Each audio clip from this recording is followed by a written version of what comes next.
Salam sejahtera, saudara-saudari yang dikasihi Tuhan Allah. Selamat mendengarkan firman Tuhan. Kiranya damai sejahtera dari Allah senantiasa berdiam di dalam hati kita. Firman Tuhan untuk kita renungkan hari ini tertulis di dalam Kolose 2 ayat 18. Janganlah kamu biarkan kemenanganmu digagalkan oleh orang yang pura-pura merendahkan diri dan beribadah kepada malaikat, serta berkanjang pada penglihatan-penglihatan dan tanpa alasan membesar-besarkan diri oleh pikirannya yang duniawi. Demikianlah firman Tuhan. Waspadalah.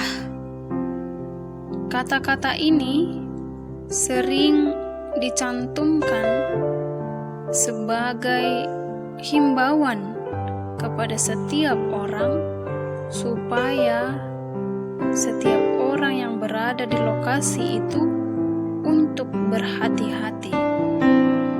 Misalnya kata waspadalah sering kita temui di pinggiran jalan raya. Waspadalah, narkoba membunuh generasi bangsa. Mungkin slogan itu sering kita dengar. Dan apakah tujuan slogan waspadalah? Tujuannya adalah untuk menghimbau kepada setiap orang supaya tidak melakukan hal-hal yang menyeleweng.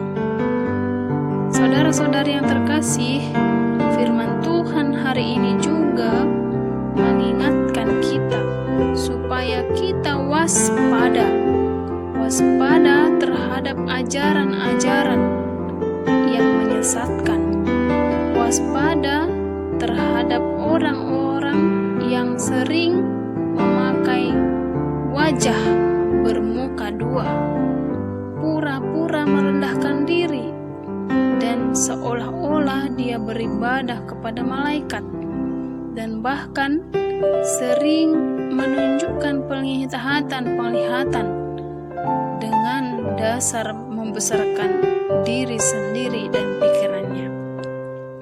Saudara yang dikasihi, kemajuan teknologi saat ini membuat banyak orang semakin ingin menunjukkan kemampuan dirinya sendiri. Dan melalui teknologi itu juga manusia sendiri membohongi dirinya dan membohongi banyak orang. Di tengah kehidupan yang seperti ini, kita dibutuhkan untuk waspada. Kita dibutuhkan untuk lebih berhikmat menilai setiap apa yang masuk ke dalam tatanan hidup kita. Di zaman new normal saat ini, dituntut untuk anak-anak belajar daring, orang tua menjadi guru, dan bahkan kita dituntut untuk lebih mengenal dan mengetahui teknologi. Nah, saudara-saudari yang dikasihi, waspadalah.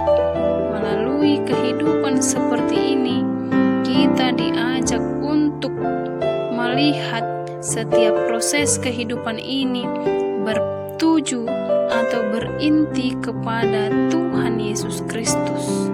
Tidak ada yang dapat diandalkan dari pengetahuan dunia, tetapi marilah kita melihat semua proses kehidupan ini dan memfokuskannya kepada Kristus, Sang Juru Selamat, bahwa tidak ada yang dapat diandalkan di dunia ini. Yang dapat kita andalkan hanyalah Allah dan melalui anaknya Yesus Kristus. Kristus adalah kepala gereja dan kita adalah jemaatnya.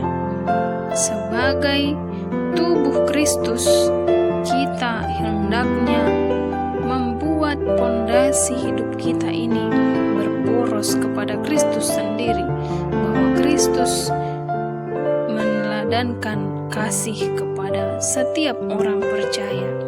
warisan dari Kristus, hidup di dalam kasih. Bagaimana kita menjalin hidup di dalam kasih?